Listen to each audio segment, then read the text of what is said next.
Judul: Persahabatan di Hutan Berkilau. Di tengah hutan lebat yang dipayungi pepohonan pinus menjulang, hidup seekor rusa kecil bernama Luna. Bulu keemasannya berkilauan di bawah sinar matahari, sementara bintik-bintik putih di tubuhnya seperti taburan bintang. Luna dikenal sebagai rusa yang ceria dan pemberani. Setiap pagi, ia menjelajahi hutan, menyusuri sungai jernih yang mengalir di antara bebatuan, atau melompati akar-akar pohon raksasa sambil menyapa teman-temannya. Kiki si kelinci, Tara si tupai, Deki Bimo si burung pelatukyu.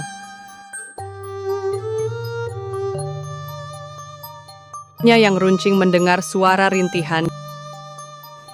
Suatu sore, saat Luna sedang makan daun muda di dekat air terjun kecil, telinganya yang runcing mendengar suara rintihan dari balik semak-semak. Hatinya berdebar tapi rasa ingin tahunya mengalahkan ketakutan. Perlahan, ia mendekat dan terkejut. Seekor serigala muda berbulu abu-abu legam tergeletak di tanah. Kaki belakangnya terjepit batu besar. Matanya yang kuning keemasan memancarkan rasa sakit. "Tolong!" Desis serigala itu lemah. Luna mundur selangkah. Ini serigala, mereka pemangsa, tapi dia terluka, pikirnya. Ingatannya teringat pesan ibunya. Hati-hati dengan serigala, nak. Tapi jangan lupa, semua makhluk layak dikasihani.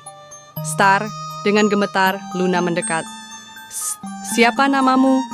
tanya Luna. "Aldo," jawab serigala itu, suaranya parau. "Batu itu, longsor tadi malam, aku terjebak." Luna melihat luka di kaki Aldo yang mulai bernanah.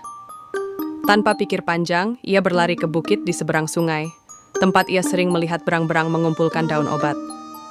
Dengan susah payah, Luna merobek beberapa helai daun bergetah hijau, lalu membawanya kembali ke Aldo.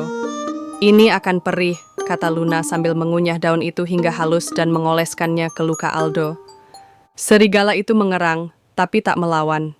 "Kenapa kau menolongku?" tanyanya Aldo. "Aku pernah mengejarmu minggu lalu." Luna terdiam. Ia memang ingat suara auman serigala yang nyaris membuatnya terjatuh ke jurang. "Karena ibuku pernah bilang, kebaikan adalah bahasa yang dimengerti semua makhluk," jawabnya tegas. Hari-hari berikutnya, Luna rutin mengunjungi Aldo. Ia membawakan ikan dari sungai, jamur liar, dan air dalam daun yang dilipat. Perlahan, Aldo mulai bercerita. Ia adalah anak serigala yang diusir dari kawanannya karena terlalu lemah untuk berburu. "Mereka bilang aku tak punya jiwa pemburu," keluhnya. Luna tersenyum. "Mungkin kau memang berbeda, Aldo, tapi berbeda bukan berarti buruk." Suatu pagi, saat kabut masih menyelimuti hutan, Aldo berbisik, "Aku ingin membalas kebaikanmu, Luna. Izinkan aku menjagamu." Sejak itu, Aldo diam-diam mengikuti Luna dari kejauhan, mengusir ular berbisa yang bersembunyi di semak, atau mengintai burung elang yang mengincar sarang Bimo. Tapi, persahabatan mereka tak mulus. Suatu hari, Kiki si kelinci melihat Aldo di dekat sarangnya dan berteriak ketakutan. "Serigala, serigala, Luna bekerja sama dengan pemangsa." Teriakan itu menyebar cepat. Hewan-hewan hutan berkumpul, marah pada Luna. "Kau gila, Luna. Serigala itu hanya pura-pura baik," kata Tara si tupai. "Besok-besok dia akan memakan kita semua," sahut Bimo si burung pelatuk. Luna gemetar, tapi Aldo tiba-tiba melompat ke tengah kerumunan. "Aku tahu kalian tak percaya padaku," katanya dengan suara bergetar. "Tapi izinkan aku membuktikan diri.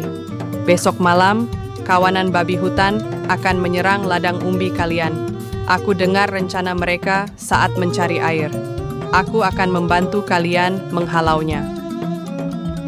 Malam itu, Aldo memimpin para hewan hutan. Dengan strateginya, mereka menggali parit berisi duri di sekitar ladang dan membuat jebakan dari ranting lentur. Saat kawanan babi hutan datang, mereka terperangkap dalam kerumitan jebakan. Aldo yang paham bahasa babi hutan bahkan berhasil bernegosiasi, menjanjikan bagi hasil umbi jika mereka berhenti merusak. Sejak itu, perlahan hewan hutan mulai menerima Aldo. Ia mengajari mereka bahasa rahasia serigala untuk memahami peringatan bahaya. sementara Luna menunjukkan pada Aldo keajaiban hutan. Cara menemukan mata air tersembunyi atau menari di bawah hujan saat musim semi. Ujian terbesar datang saat musim dingin. Salju tebal menyelimuti hutan, dan sekelompok pemburu gelap memasuki wilayah itu. Aldo yang sedang berpatroli mencium bau mesiu. Dengan panik, ia berlari ke gua tempat Luna dan yang lain bersembunyi.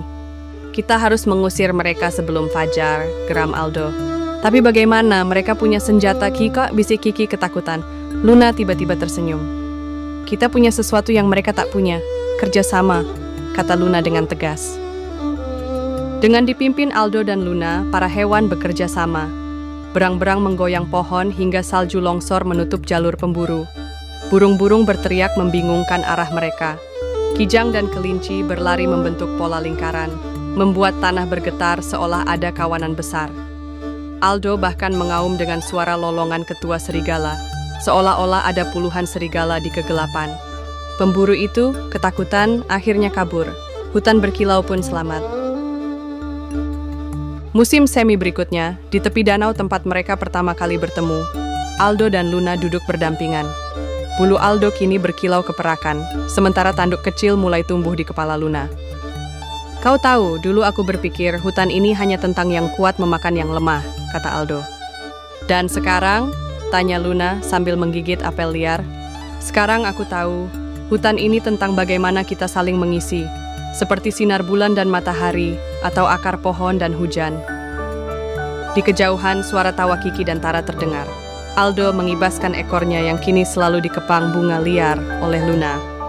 Hutan berkilau tak lagi hanya tentang petualangan, tapi tentang persahabatan yang menaklukkan segala perbedaan. Pesan moral yang dapat kita ambil. Kebaikan dan keberanian untuk memahami musuh bisa menciptakan keajaiban. Seperti hutan yang membutuhkan serigala dan rusa untuk tetap seimbang, dunia pun membutuhkan hati yang mau memberi kesempatan. Jangan lupa terus belajar hal-hal baru, bermain dengan teman-teman, dan selalu bantu orang-orang yang membutuhkan.